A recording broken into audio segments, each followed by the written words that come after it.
my dear fellow, said Tuppence and waved heavily. Buttered muffin. Tommy looked at her for a minute or two. Then a broad grin spread over his face, and he murmured, "We do have to be so very careful." "That's right," said Tuppence, delighted. "You guessed. I am the famous Dr. Fortune, and you are Superintendent Bell. Why are you being Reginald Fortune?" "Well, really because I feel like a lot of hot butter." "That is the pleasant side of it," said Tommy. "But there's another. You will have to examine horribly smashed faces and very extra dead bodies. A good deal." In answer, Tuppence threw across a letter. Tommy's eyebrows rose in astonishment. "Randolph Wilmot, the American ambassador. I wonder what he wants. We shall know tomorrow at 11 o'clock. Punctually to the time named, Mr. Randolph Wilmot, United States, ambassador to Court of St. James, was ushered into Mr. Blunt's office. He cleared his throat and commenced speaking in a deliberate and characteristic manner. "I have come to you, Mr. Blunt, by the way. It is Mr. Blunt himself, to whom I am speaking, is it not?" "Certainly," said Tommy. "I am Theodore Blunt, the head of the firm." "I always prefer to deal with heads of departments," said Mr. Wilmot. "It is more satisfactory in every way. As I was about to say, Mr. Blunt, this business gets my goat. There's nothing in it to trouble Scotland. Yard about I'm not a penny the worse in any way, and it's probably all due to a simple mistake. But all the same, I don't see just how that mistake arose. There's nothing criminal in it, I dare say, but I'd like just to get the thing straightened out. It makes me mad not to see the why and wherefore of a thing." "Absolutely," said Tommy. Mr. Wilmot went on. He was slow and given to much detail. At last, Tommy managed to get a word in. "Quite so," he said. "The position is this. You arrived by the liner, nomadic, a week ago.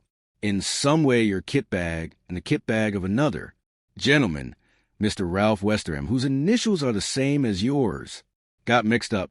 You took Mr. Westerham's kit bag, and he took yours. Mr. Westerham discovered the mistake immediately, sent round your kit bag to the embassy, and took away his own. Am I right so far?" "That is precisely what occurred. The two bags must have been practically identical, and with the initials R.W. being the same in both cases, it is not difficult to understand that an error might have been made.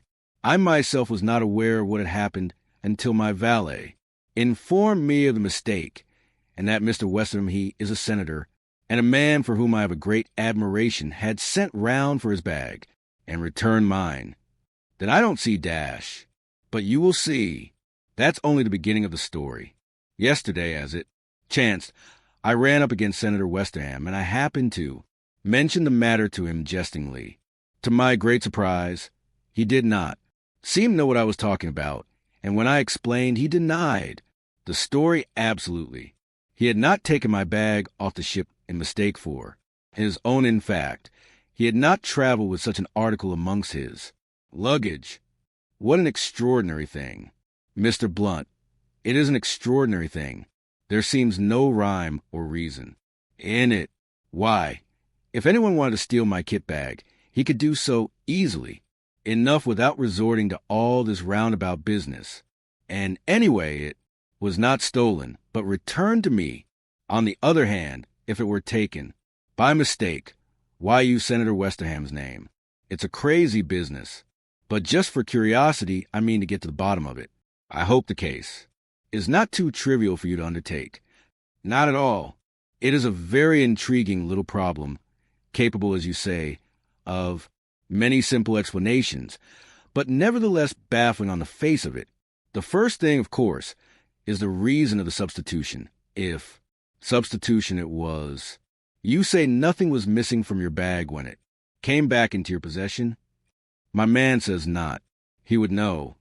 What was in it, if I may ask? Mostly boots. Boots? Said Tommy, discouraged. Yes, said Mr. Wilmot. Boots. Odd, isn't it? You'll forgive my asking you, said Tommy, but you didn't carry any secret papers or anything of that sort sewn in the lining of a boot or screwed into a false heel. The ambassador seemed amused by the question. Secret diplomacy hasn't got to that pitch, I hope. Only in fiction, said Tommy with an answering smile and a slightly apologetic manner. But you see, we've got to account for the thing. Somehow, who came for the bag, the other bag? I mean, suppose it be one of Westerham's servants. Quite a quiet, ordinary man, so I understand. My valet saw nothing wrong with him. Had it been unpacked, you know? That I can't say. I presume not. But perhaps you'd like to ask the valet. A few questions? He can tell you more than I can about the business. I think that would be the best plan, Mr. Wilmot. The ambassador scribbled a few words on a card and handed it to Tommy. I opine that you would prefer to go round to the embassy and make your inquiries there. If not, I will have a man. His name is Richards, by the way sent round here.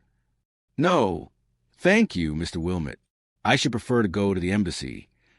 The ambassador rose, glancing at his watch. Dear me, I shall be late for an appointment. Well, goodbye, Mr. Blunt. I leave the matter in your hands. He hurried away. Tommy looked at Tuppence, who had been scribbling demurely on her pad in the character of the efficient Miss Robinson.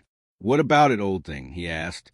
Do you see, as the old bird put it, any rhyme or reason in the proceeding?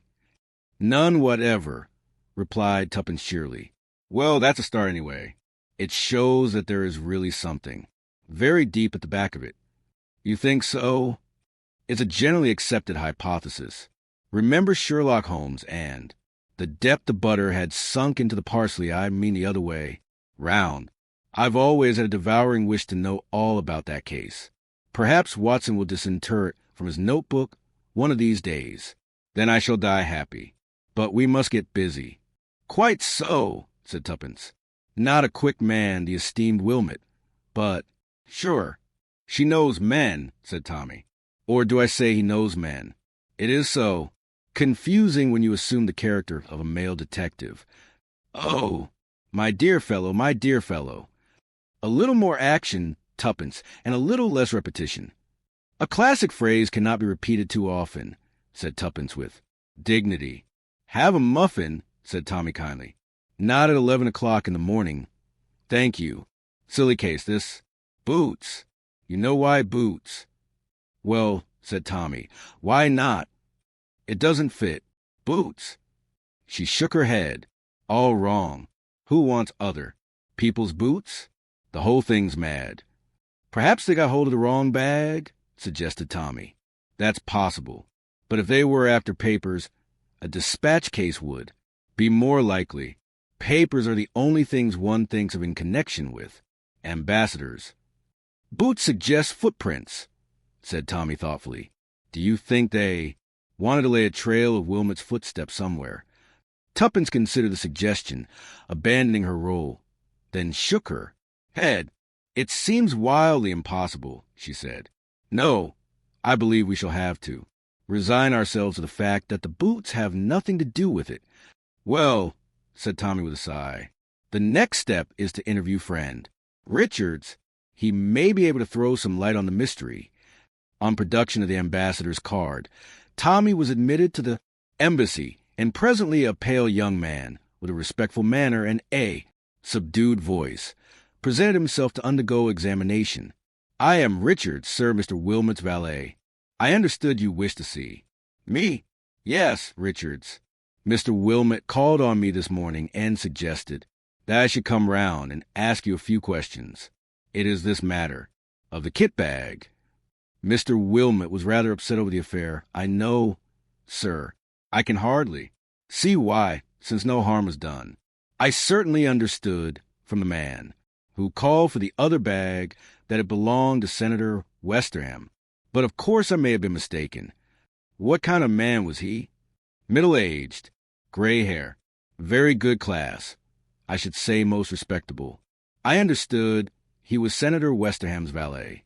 He left Mr. Wilmot's bag and took away the other. Had it been unpacked at all? Which one, sir? Well, I meant the one you brought from the boat, but I should like to know about the other as well, Mr. Wilmot's own. Had that been Unpacked, do you fancy? I should say not, sir. It was just as I strapped it up on the boat. I should say the gentleman, whoever he was, just opened it, realized it wasn't his, and shut it up again. Nothing missing? No small article? I don't think so, sir. In fact, I'm quite sure. And now the other one. Had you started to unpack that? As a matter of fact, sir, I was just opening at the very moment Senator Westerham's man arrived. I'd just undone the straps. Did you open it at all? We just unfastened it together, sir, to be sure no mistake had been made this time. The man said it was all right, and he strapped it up again and took it away. What was inside? Boots also? No, sir, mostly toilet things, I fancy. I know I saw a tin of bath salts. Tommy abandoned that line of research. You never saw anyone tampering with anything in your master's cabin on board ship, I suppose? Oh, no, sir. Never anything suspicious of any kind. And what do I mean by that? I wonder, he thought to himself with a trace of amusement. Anything suspicious, just words. But the man in front of him hesitated. Now that I remember it, dash. Yes, said Tommy eagerly. What? I don't think it could have anything to do with it. But there was a young lady. Yes, a young lady, you say. What was she doing? She was taken faint, sir. A very pleasant young lady. Miss Eileen O'Hara. Her name was. A dainty-looking lady, not tall, with black hair, just a little foreign-looking. Yes, said Tommy, with even greater eagerness. As I was saying, she was taken queer, just outside Mr. Wilmot's cabin. She asked me to fetch the doctor. I helped her to the sofa, and then went off with the doctor. I was some time finding him, and when I found him and brought him back, the young lady was nearly all right again. Oh, said Tommy, you don't think, Sir Dash? It's difficult to know what to think, said Tommy noncommittally. Was this Miss O'Hara traveling alone? Yes, I think so, sir. You haven't seen her since you landed? No, sir. Well, said Tommy, after a minute or two spent in reflection, I think that's all. Thank you, Richards. Thank you, sir. Back at the office of the detective agency, Tommy retailed his conversation with Richards to Tuppence, who listened attentively. What do you think of it, Tuppence? Oh, my dear fellow, we doctors are always skeptical of sudden faintness. So very convenient. And Eileen as well as O'Hara.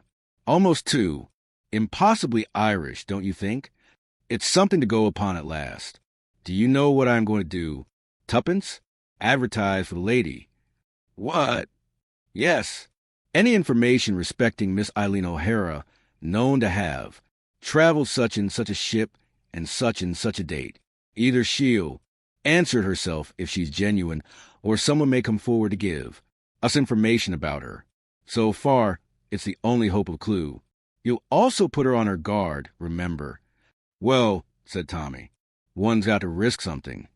I still can't see any sense in the thing, said Tuppence, frowning. If a gang of crooks get hold of the ambassador's bag for an hour or two, and then send it back, what possible good can it do them? Unless there are papers in it they want to copy, and Mr. Wilmot swears there was nothing of the kind. Tommy stared at her thoughtfully. You put these things rather well, Tuppence, he said at last. You've given me an idea. It was 2 days later. Tuppence was out to lunch. Tommy, alone in the austere office of Mr. Theodore Blunt, was improving his mind by reading the latest sensational thriller. The door of the office opened, and Albert appeared. A young lady to see you, sir. Miss Cicely March. She says she has called in answer to an advertisement. Show her in at once, cried Tommy, thrusting his novel into a convenient drawer. In another minute, Albert had ushered in the young lady. Tommy had just time to see that she was fair-haired and extremely pretty when the amazing occurrence happened. The door through which Albert had just passed out was rudely burst open. In the doorway stood a picturesque figure, a big, dark man, Spanish, in appearance with a flaming red tie. His features were distorted with rage, and in his hand was a gleaming pistol. "So this is the office of Mr. Busybody Blunt," he said in perfect English. His voice was low and venomous. "Hands up at once or I shoot." It sounded no idle threat. Tommy's hands went up obediently. The girl, crouched against the wall, gave a gasp of terror. "This young lady will come with me," said the man. "Yes, you will, my dear. You have never seen me before, but that doesn't matter. I can't have my plans ruined by a silly little chit like you. I seem to remember that you were one of the passengers on the Nomadic. You must have been peering into things that didn't concern you, but I've no intention of letting you blab any secrets to Mr. Blunt here. A very clever gentleman, Mr. Blunt, with his fancy advertisements. But as it happens, I keep an eye on the advertisement columns. That's how I got wise to his little game." "You interest me exceedingly," said Tommy. "Won't you go on?" "Cheek won't help you, Mr. Blunt. From now on, you're a marked man. Give up this investigation, and we'll leave you alone. Otherwise, God help you. Death comes swiftly to those who thwart our plans." Tommy did not reply. He was staring over the intruder's shoulder as though he saw a ghost. As a matter of fact, he was seeing something that caused him far more apprehension than any ghost could have done. Up to now, he had not given a thought to Albert as a factor in the game. He had taken for granted that Albert had already been dealt with by the mysterious stranger. If he had thought of him at all, it was as one lying stunned on the carpet in the outer office. He now saw that Albert had miraculously escaped the stranger's attention. But instead of rushing out to fetch a policeman in good sound British fashion, Albert had elected to play a lone hand. The door behind the stranger had opened noiselessly, and Albert stood in the aperture, enveloped in a coil of rope. An agonized yelp of protest burst from Tommy, but too late. Fired with enthusiasm, Albert flung a loop of rope over the intruder's head and jerked him backwards off his feet. The inevitable happened. The pistol went off with a roar, and Tommy felt the bullet scorch his ear in passing, ere it buried itself in plaster. Behind him. "I've got him, sir," cried Albert, flushed with triumph. "I've lassoed him. I've been practicing with a lasso in my spare time. Sir, can you give me a hand? He's very violent." Tommy hastened to his faithful henchman's assistance mentally, determining that Albert should have no further spare time. "You damned idiot," he said. "Why didn't you go for a policeman? Owing to this fool's play of yours, he as near as anything plugged me through the head. Phew! I've never had such a near escape. Lassoed him in the nick of time." "I did," said Albert, his ardor quite undamped. "It's wonderful what those chaps can do on the prairies, sir." "Quite so," said Tommy. "But we're not on the prairies. We happen to be in a highly civilized city. And now, my dear sir," he added to his prostrate foe, "what are we going to do with you?" A stream of oaths in a foreign language was his only reply. "Hush," said Tommy. "I don't understand a word of what you're saying, but I've got a shrewd idea it's not the kind of language to use before a lady. You'll excuse him, won't you, miss, do you know, in the excitement of this little upset, I've quite forgotten your name." "March," said the girl. She was still white and shaken, but she came forward now and stood by Tommy, looking down on the recumbent figure of the discomfited stranger. "What are you going to do with him?" "I could fetch a bobby now," said Albert helpfully. But Tommy, looking up, caught a very faint negative movement of the girl's head and took his cue accordingly. "We'll let him off this time," he remarked. "Nevertheless, I shall give myself the pleasure of kicking him downstairs, if it's only to teach him manners to a lady."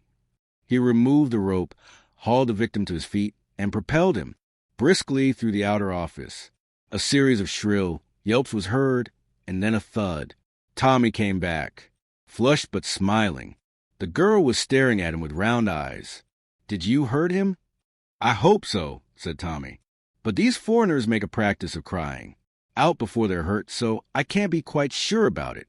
Shall we come back into my office, Miss March, and resume our interrupted conversation?" "I don't think we shall be interrupted again. I'll have my lasso ready, sir, in case," said the helpful Albert. "Put away," ordered Tommy sternly. He followed the girl into the inner office and sat down at his desk whilst she took a chair facing him. "I don't quite know where to begin," said the girl. "As you heard that man say, I was a passenger on the Nomadic. The lady you advertised about, Miss O'Hara, was also on board." "Exactly," said Tommy.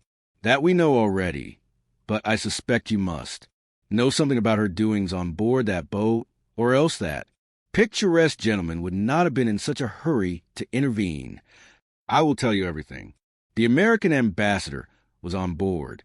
One day, as I was passing his cabin, I saw this woman inside, and she was doing something so extraordinary that I stopped to watch. She had a man's boot in her hand dash." "A boot?" cried Tommy excitedly. "I'm sorry, Miss March. Go on." With a little pair of scissors, she was slitting up the lining.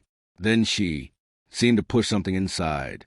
Just at that minute, the doctor and another man came down the passage, and immediately she dropped back on the couch and groaned.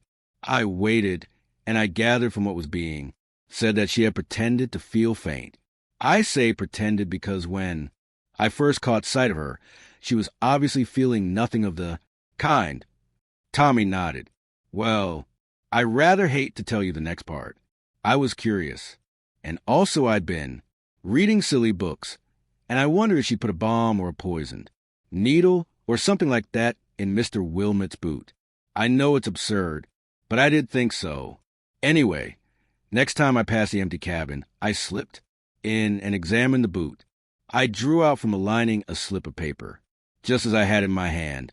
I heard the steward coming, and I hurried out so as not to be caught. The folded paper was still in my hand. When I got into my own cabin, I examined it. Mr. Blunt, it was nothing but some verses from the Bible." "Verses from the Bible?" said Tommy, very much intrigued. "At least I thought so at the time. I couldn't understand it, but I thought perhaps it was the work of a religious maniac. Anyway, I didn't feel it was worth while replacing it. I kept it without thinking much about it until yesterday, when I used it to make into a boat for my little nephew to sail in his bath. As the paper got wet, I saw a queer kind of design coming out all over it. I hastily took it out of the bath and smoothed it out flat. The water had brought out the hidden message. It was a kind of tracing and looked like the mouth of a harbor. Immediately after that, I read your advertisement." Tommy sprang from his chair. "But this is most important. I see it all now. That tracing is probably the plan of some important harbor defenses. It had been stolen by this woman. She feared someone was on her track, and not daring to conceal it amongst her own belongings, she contrived this hiding place. Later, she obtained possession of the bag in which the boot was packed, only to discover that the paper had vanished. Tell me, Miss March, you have brought this paper with you?" The girl shook her head. "It's at my place of business. I run a beauty parlor in Bond Street. I am really an agent for the cyclamen preparations in New York. That is why I had been over there. I thought the paper might be important, so I locked it up in the safe before coming out. Ought not Scotland Yard to know about it?" "Yes, indeed." "Then shall we go there now, get it out, and take it straight to Scotland Yard?" "I am very busy this afternoon," said Tommy, adopting his professional manner and consulting his watch. "The Bishop of London wants me to take up a case for him. A very curious problem concerning some vestments and 2 curates." "Then in that case," said Miss March, rising, "I will go alone." Tommy raised a hand in protest. "As I was about to say," he said, "the bishop must wait. I will leave a few words with Albert. I am convinced, Miss March, that until that paper has been safely deposited with Scotland Yard, you are in active danger." "Do you think so?" said the girl doubtfully. "I don't think, I'm sure." "Excuse me." He scribbled some words on the pad in front of him, then tore off the leaf and folded it. Taking his hat and stick, he intimated to the girl that he was ready to accompany her. In the outer office, he handed the folded paper to Albert with an air of importance. "I am called out on an urgent case. Explain that to his lordship if he comes. Here are my notes on the case for Miss Robinson." "Very good, sir," said Albert, playing up. "And what about the duchesses?" "Pearls." Tommy waved his hand irritably. "That must wait also." He and Miss March hurried out. Halfway down the stairs they encountered Tuppence coming up. Tommy passed her with a brusque. "Late again, Miss Robinson. I am called out on an important case." Tuppence stood still on the stairs and stared after them. Then, with raised eyebrows, she went on up to the office. As they reached the street, a taxi came sailing up to them. Tommy, on the point of hailing it, changed his mind. "Are you a good walker, Miss March?" he asked seriously. "Yes, why? Hadn't we better take that taxi? It will be quicker." "Perhaps you did not notice. That taxi driver has just refused a fare A little lower down the street. He was waiting for us. Your enemies are on the lookout. If you feel equal to it, it would be better for us to walk to Bond Street. In the crowded streets, they will not be able to tempt much against us." "Very well," said the girl, rather doubtfully. They walked westwards. The streets, as Tommy had said, were crowded, and progress was slow. Tommy kept a sharp lookout. Occasionally he drew the girl to one side with a quick gesture, though she herself had seen nothing suspicious. Suddenly glancing at her, he was seized with compunction. "I say, you look awfully done up." The shock of that man. "Come into this place and have a good cup of strong coffee. I suppose you wouldn't hear of a nip of brandy." The girl shook her head with a faint smile. "Coffee be it then," said Tommy. "I think we can safely risk its being poisoned." They lingered some time over their coffee, and finally set off at a brisker pace. "We've thrown them off, I think," said Tommy, looking over his shoulder.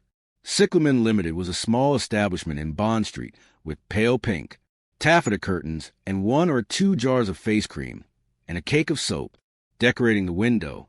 Cicely March entered, and Tommy followed. The place inside was tiny. On the left was a glass counter with toilet preparations. Behind this counter was a middle-aged woman with gray hair and an exquisite complexion who acknowledged Cicely March's entrance with a faint inclination of the head before continuing to talk to the customer she was serving. This customer was a small, dark woman. Her back was to them, and they could not see her face. She was speaking in slow, difficult English. On the right was a sofa and a couple of chairs with some magazines on a table. Here sat 2 men, apparently bored husbands, waiting for their wives. Cicely March passed straight on through a door at the end, which she held ajar for Tommy to follow her.